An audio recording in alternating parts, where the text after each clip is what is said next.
اعوذ باللہ من الشیطان الرجیم بسم اللہ الرحمن الرحیم۔ درود و سلام کے لیے باوضو ہونا ضروری نہیں۔ آپ نے ایک سوال کے جواب میں لکھا ہے کہ رسول کریم صلی اللہ علیہ وسلم کا نام مبارک باوضو لینا چاہیے۔ اس حساب سے صلی اللہ علیہ وسلم کہنا بھی ہر ایک کے لیے مشکل ہے، اس لیے کہ ہر وقت باوضو رہنا کوئی آسان بات نہیں۔ جب ہم لوگ کوئی دینی باتیں کرتے یا سنتے ہیں اور رسول اللہ صلی اللہ علیہ وسلم کا نام درمیان میں آتا ہے تو پھر ہم لوگ کس طرح سلام بھیجیں؟ اس کا جواب یہ ہے کہ رسول اللہ صلی اللہ علیہ وسلم کا نام لینا اور درود و سلام پڑھنا بلا وضو جائز تو ہے، لیکن خلاف ادب ہے۔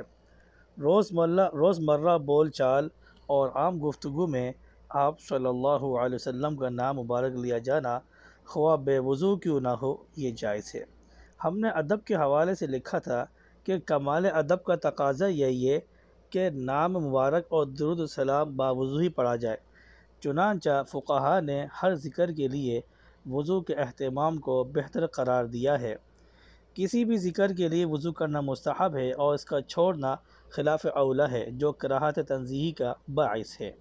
اسی طرح جنبی اور حیضہ کے لیے دعائیں کرنا اور اذان کا جواب دینا وغیرہ جائز ہے، جیسا کہ فتاوی سراجیہ میں لکھا ہے۔ السلام علیکم ورحمۃ اللہ وبرکاتہ۔